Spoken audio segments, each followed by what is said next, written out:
नीतीश कुमार का नाम प्रस्तावित करके पीछे हाथ खींच लेना भाजपा का, ये क्या साबित करता है कि राष्ट्रपति के चुनाव में जदयू नंबर 2 की पार्टी कैसे बन गई। तो समझ में आ रहा है कि आखिर नीतीश कुमार का नाम प्रस्तावित क्यों किया गया था।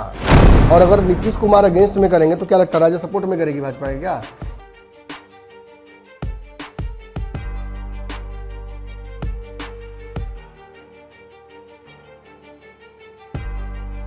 नमस्कार, पंचनामा देख रहे हैं आप। जान करते हैं खबरों की चीरफाड़। एक बार फिर से हाजिर हैं नई खबर लेकर, जिसकी चीरफाड़ की जाएगी। यूं तो बिहार में सबसे बड़ी पार्टी भारतीय जनता पार्टी है, और दूसरे नंबर की बात करें तो राष्ट्रीय जनता दल है, और तीसरे पर जनता दल यूनाइटेड है। लेकिन एक नए समीकरण के तहत अब राजद तीसरे नंबर की पार्टी हो चुकी है। डॉक्टर साहब चीरफाड़ करके बताएंगे, लेकिन उसके पहले बता दें कि राष्ट्रपति चुनाव की घोषणा हो चुकी है और अधिसूचना 15 को जारी होगा, 29 को नामांकन, और अगले महीने 18 जुलाई को राष्ट्रपति का चुनाव होगा। 21 तारीख को देश के नए राष्ट्रपति मिल जाएंगे, और कहीं ना कहीं इसी चुनाव को लेकर गुना भाग किया जा रहा है और तमाम राजनीतिक दल कयास लगा रहे हैं। नीतीश कुमार को लेकर भी लगातार चर्चा है। ऐसे में नीतीश कुमार 2 नंबर की पार्टी बन गए हैं, इसीलिए चर्चा तेज हो गई है और लग ये रहा है कि नीतीश कुमार इस बार चुनाव लड़ेंगे। ये तमाम कयास लगाए जा रहे हैं। डॉक्टर साहब की तरफ चलते हैं। डॉक्टर साहब, नीतीश कुमार को लेकर चर्चा है जी। पहला सवाल यही रहेगा कि क्या नीतीश कुमार सोच रहे हैं कि वो लड़े? नीतीश सोचे ना सोचे, उनकी पार्टी जरूर सोच रही है। नीतीश कुमार की महत्वाकांक्षाएं तो हैं। वो तो कहते हैं कि राज्यसभा भी नहीं गए हैं, वहाँ जाना चाहते हैं। प्रधानमंत्री बनने की भी ख्वाहिश उनकी थी, तो उच्च सदनों में जाने का उनका मन है, और वहाँ कार्य करने का, देश के बड़े जो संवैधानिक पद है उन पर जाने का उनका मन है। लेकिन बात यह है कि क्या आंकड़े उन्हें सपोर्ट करते हैं। देखिए, कुछ दिन पहले आपको याद होगा, भाजपा के एक नेता बड़ा हंस के बोले थे कि प्रधानमंत्री बनने के लिए विधायक बहुत ज़्यादा चाहिए होता है। राजद का तो विधायक बिहार में मुख्यमंत्री बनने लायक भी नहीं है, और यही जदयू का विधायक, और यही जोड़ घटाव कहीं ना कहीं केंद्रीय स्तर पर भी होता है। अभी आरसीपी सिंह प्रेस कॉन्फ्रेंस कर रहे थे, याद है आपको? राज्यसभा नहीं भेजा गया, लेकिन क्या कहा, बोले कि जो प्रधानमंत्री बनने के लिए जो संख्या चाहिए वो हमारे पास कहाँ है, हम कैसे दावा कर दें। और कोई दावा करता है तो वो बेवकूफ बना रहा है किसी को, यानी सीधे तौर पे उपेंद्र कुशवाहा बेवकूफ बना रहे हैं नीतीश कुमार को। मतलब तो नीतीश कुमार तो इस बार 2 नंबर पर हो गए। हम लोग आंकड़ा भी बताएंगे कैसे। जी, यही बात है कि इस बार आंकड़ा जो है वो उनके समर्थन में आ गया है, और इसी वजह से कहा जा रहा है कि नीतीश कुमार को भाजपा अगर चाहती है, देखिए भाजपा का 2 फायदा है। एक, नीतीश कुमार अगर चले गए राष्ट्रपति की कुर्सी पर तो विपक्ष भी थोड़ा बहुत सपोर्ट कर देगा उनको। अब देखिए, बिहार के नाम पर राजद भी पीछे नहीं हट पाएगी ना, भले ही भाजपा प्रस्तावित करे नाम, लेकिन बिहार के सेंटीमेंट और बिहार से राष्ट्रपति होने के नाम पर क्या राजद विरोध कर पाएगी? राजद तो कह दिया कि भाजपा अगर प्रस्तावित करती है नीतीश के नाम तो हम सपोर्ट करेंगे। मतलब कहीं ना कहीं जनरल कंसेंसस बन जाएगा, तो भाजपा को फायदा है। दूसरी तरफ भाजपा को यह फायदा है कि बिहार में अपना मुख्यमंत्री देने का मौका मिल जाएगा। जो भी जोड़घटाव होगा उसके चलते बिहार में अपना मुख्यमंत्री भाजपा दे पाएगी। मुख्यमंत्री के लिए भाजपा राष्ट्रपति पद को दांव पर लगा देगी।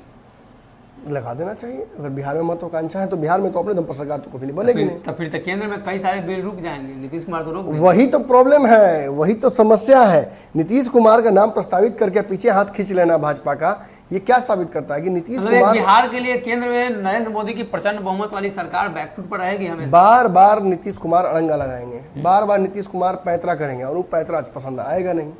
तो 2 बड़े पदों में लड़ाई हमेशा रहेगी, और वो अच्छा लगेगा नहीं। इसीलिए मुझे तो भाजपा से उनका नाम प्रस्तावित नहीं करें। लेकिन ये इस बात को बदलता नहीं है कि भाजपा के बाद बिहार में सबसे महत्वपूर्ण जो वोट बैंक है राष्ट्रपति बनाने का, वो जदयू के पास है। तो अगर जदयू की बात नहीं मानती है भाजपा, तो काम जदयू बिगाड़ भी सकती है। और इतना ही नहीं, राजद जो कि बिहार की सबसे बड़ी पार्टी थी कुछ दिनों पहले चुनाव के बाद, वो नंबर 3 पर चली गई है। इसका समीकरण बड़ा आसान है, लेकिन स्कूल में पढ़ाया गया होगा, आप लोग पढ़े होंगे, सब कोई पढ़ा होगा, लेकिन कौन याद रखता है, लोग भुला जाते हैं।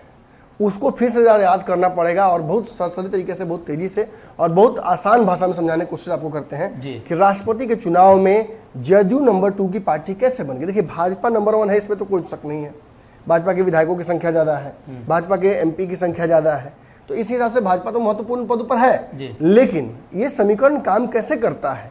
देखिए, सबसे पहले तो विधायकों की संख्या जान लीजिए, और फिर हम MP की संख्या की बात करेंगे। लेकिन उससे पहले आपको बताएंगे सनी कि एग्जैक्टली ये चुनाव होता कैसे है। जी, तो कहीं ना कहीं राष्ट्रपति चुनाव के लिए जो प्रक्रिया है उसमें बिहार से और देश से जितने भी विधायक चुनकर जाते हैं, जनप्रतिनिधि इसमें शामिल होते हैं।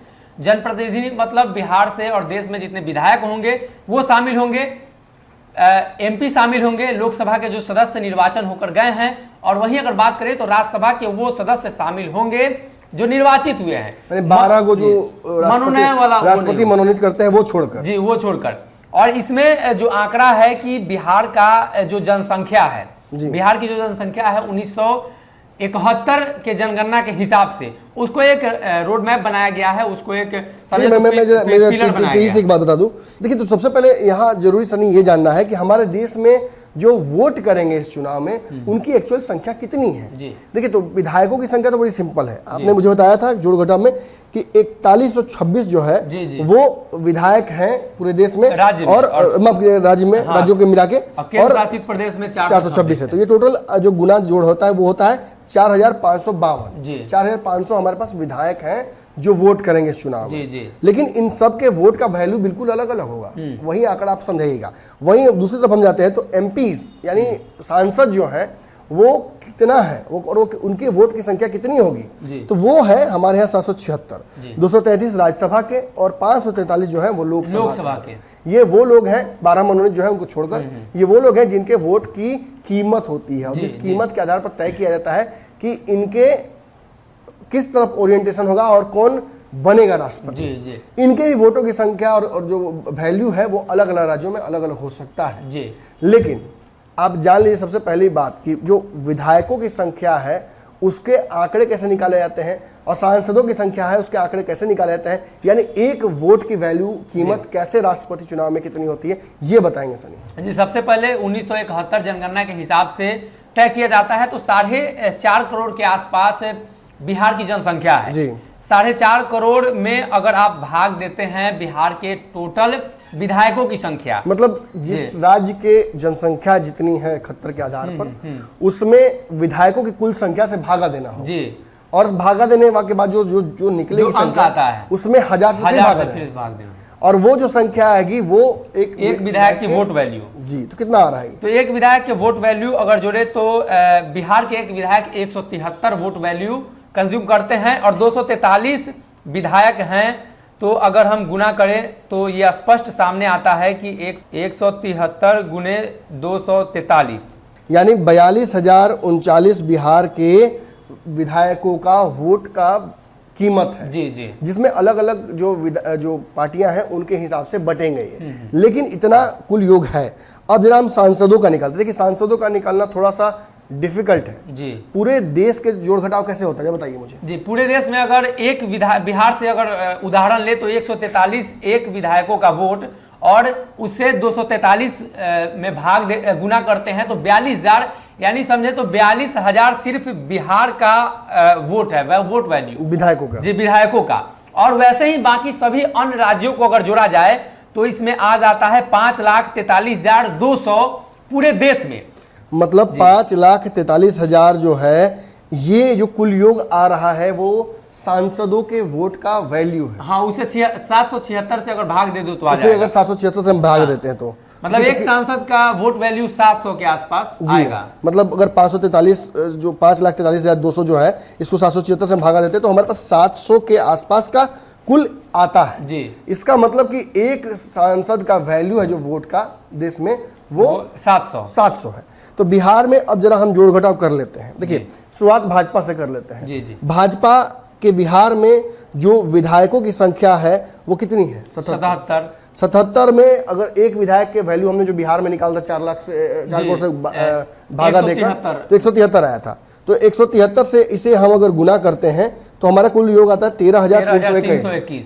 और अगर हम सांसदों की संख्या देखते हैं तो सांसदों की संख्या 17 तो है हमारे पास, जो भाजपा के सांसद हैं वो है, 4 राज्यसभा की सीटें हैं, ये कुल योग 21 होता है। 21 से हमने जो निकाला था आंकड़ा पूरे देश का 700 पर एमपी वोट की वैल्यू थी, तो 700 इंटू 21 अगर हम करते हैं तो 14,700 होता है। और 14,700 को अगर हम विधायकों के कुल योग से जोड़े तो 13,321, यानी ये टोटल जोड़ देने पर 28,021 भाजपा का वोट का वैल्यू है बिहार में। 28,000 वैल्यू है भाजपा के कुल सांसदों विधायकों, यानी 77 को जो विधायक हैं कुल जो 21 को जो सांसद हैं, जिसमें 17 लोकसभा के हैं और 4 राज्यसभा के, इनको जोड़ देने से कुल योग जो हमारे पास आता है वो लगभग 28,000 का आता है। यानी 28,000 कैपेसिटी है यहाँ पर। जी। भाजपा इतना वोट तो दे सकती है। अब आते हैं जदयू की तरफ। जदयू को अगर हम देखते हैं तो जदयू के हमारे बिहार में विधायकों की संख्या 45 है जी। आपको याद होना चाहिए कि अभी हमने निकाला था जो जोड़, उसमें 45 विधायकों की संख्या अगर बिहार में है तो उसे कितना से भागा देना है, गुना करना है, हमें 173 से गुना करना है। पर विधायक से 173 के आसपास का आया था वोट का वैल्यू। तो ये जब हम गुना करते हैं तो हमारे पास आता है आंकड़ा 7,785। और फिर आपको याद करना चाहिए कि जदयू के विधायक तो कम है लेकिन सांसद हैं, 16 सांसद हैं और 5 राज्यसभा सांसद, यानी 16 5 यहाँ में 21 हो जाता है। और 21 को अगर हम फिर जो कुल निकाला था हमने देश भर के सांसदों के वोट का वैल्यू, उसमें से जब एक सांसद का हम निकालता तो 700 निकला था। तो 700 में 21 गुना करने पर हमारे पास 14,700 आता है। टोटल जो योग होता है वो 22,485 होता है। यानी एक तरफ भाजपा का 28,021 और जदयू जिसके विधायकों की संख्या घटी इस चुनाव में उसके 22,000 है। तो उस हिसाब से राजद के कितने होने चाहिए? राजद के तो ज्यादा होने चाहिए क्योंकि विधायकों की संख्या ज्यादा है। लेकिन यही तो खेल है, राजद के विधायकों की संख्या बहुत ज्यादा है लेकिन राजद के सांसदों की संख्या पिछले चुनाव में 0 थी। अब अगर उसके पास कोई उम्मीद बचती है तो वो राज्यसभा से बचती है। और आपको याद होगा राज्यसभा में मीसा भारती कुछ दिन पहले भेजा गया था और भेजा गया था। टोटल 6 सीटें राज्यसभा की इनके पास है जो कि सबसे ज्यादा है बिहार में। तो फिर भी 6 और 0 जोड़ने पर लोकसभा की 6 ही होता है। और 6 को अगर आपको याद होगा अच्छे से तो 700 से हमें गुना करना है तो कितना होता है? 4200 होता है। यानी कुल जो एमपीज हैं उनके वोट का वैल्यू जो है बिहार में राजद के वो 4200 है। और इनके पास 76 विधायक है तो 76 में हमें 173 गुना करना है जो कुल विधायकों की एक विधायक की वैल्यू जो आई थी बिहार में वोट की। तो इसे जब जोड़ देते हैं 13,148 आता है और जब दोनों को हम जोड़ते हैं तो 17,348 योग होता है। मतलब जदयू से बहुत कम है, 5,000 के आसपास कम है। जदयू से 5,000 कम है। अगर हम इसे भाजपा के हिसाब से निकालते तो 9,000 के आसपास कम आ रहा है। यानी बिहार में नंबर 3 पर चला जा रहा है राष्ट्रपति चुनाव में राजद के वोट के कुल योग। यानी बिहार में राजद का मजबूरी भी कहीं ना कहीं नीतीश कुमार को आगे ठेलना कि नीतीश कुमार को सपोर्ट करेंगे अगर नीतीश कुमार को बनाया जाता है। इसीलिए हम ये कह रहे हैं, देखिए इसे इस तरह से मत समझिए कि राजद नंबर 3 पर चली गई, राजद कमजोर हो गई। और भी बिहार में पार्टियां हैं, कांग्रेस के एक सांसद हैं, 19 विधायक हैं, इनका भी वोट का कुल योग होगा। इसके अलावा लोजपा के 6 सांसद हैं। हमको लगता है कांग्रेस से ज्यादा तो लोजपा के होंगे वोट का वैल्यू। जी, तो आप समझिए अगर हम इसको इस तरह से समझते हैं तो ये कहीं इस खबर का मतलब ये नहीं है कि राजद कमजोर पड़ गई है, राजद 3 नंबर पर चली गई, ये दिखाना। यहाँ मकसद ये है कि भाजपा अगर प्रस्तावित करती है नीतीश कुमार को तो नीतीश कुमार के पूरे बिहार की पार्टियों का वोट मिल सकता है। राजद और कहीं ये वोट नहीं देकर नुकसान नहीं करना चाहेगी। प्लस बिहार के जो सेंटिमेंट है उससे भी अलग नहीं जाना चाहेगी। नीतीश कुमार के लिए एक रास्ता भी बनाना चाहेगी ताकि आगे चल के जब भाजपा से लड़ाई लेनी हो तो नीतीश कुमार को हथियार बनाए। और अगर इन सारे समीकरणों को ध्यान से देखा जाए तो समझ में आ रहा है कि आखिर नीतीश कुमार का नाम प्रस्तावित क्यों किया गया था। तो कहीं ना कहीं राज्यसभा चुनाव और लोकसभा चुनाव पर निर्भर करता है राष्ट्रपति का चुनाव। और ऐसे में जो सदस्यों की संख्या है भारतीय जनता पार्टी के पास देश में काफी ज्यादा है। अगर बिहार में बात करें तो बिहार में भी सबसे ज्यादा वोट वैल्यू है। ऐसे में राष्ट्रपति चुनाव को लेकर एक बार फिर से जब नीतीश कुमार को लेकर चर्चा हुई है तो इसमें जानना जरूरी है कि कौन सी पार्टी सबसे ऊपर है और कौन सी पार्टी सबसे नीचे है। हमने 3 बड़ी पार्टियों का विश्लेषण किया है, बिहार के तमाम दलों का। राजद कैसे 3 नंबर पर गई है हमने आपको बताया है। ऐसे इंतजार करना होगा 21 जुलाई को यह तय हो जाएगा देश का अगला राष्ट्रपति कौन होगा। फिलहाल उससे पहले बहुत कुछ है। नामांकन कौन कौन करता है, नामांकन के बाद जो वोटिंग होगी, विरोध तो नहीं, विपक्षी दलों की तरफ से आएंगे। बिल्कुल प्रत्याशी तो दिया जाएगा, इसमें तो कोई शक नहीं जी। तो कहीं ना कहीं नामांकन के बाद और जो प्रक्रिया होती है चुनावी प्रक्रिया उसमें ये तय होगा। और खासतौर पर नीतीश कुमार को लेकर चर्चा है कि हमेशा विपक्ष में ही वोटिंग करते हैं राष्ट्रपति चुनाव को लेकर। ये परसेप्शन भी है और कई बार प्रमाणित भी हो चुका है। तो इस बार नीतीश कुमार किस पक्ष में करते हैं ये अहम सवाल है। 18,000 के आसपास और 22,000 के आसपास राजद और नीतीश का वोट बैंक देखिए है। महत्वपूर्ण है, अगर खिलाफ भी वोट करेंगे तो भाजपा को नुकसान तो होगा। जी। 22,000 के आसपास जो वोट वैल्यू है उसका नुकसान सीधा दिख रहा जी। है। और अगर नीतीश कुमार अगेंस्ट में करेंगे तो क्या लगता है राजद सपोर्ट में करेगी भाजपा के क्या?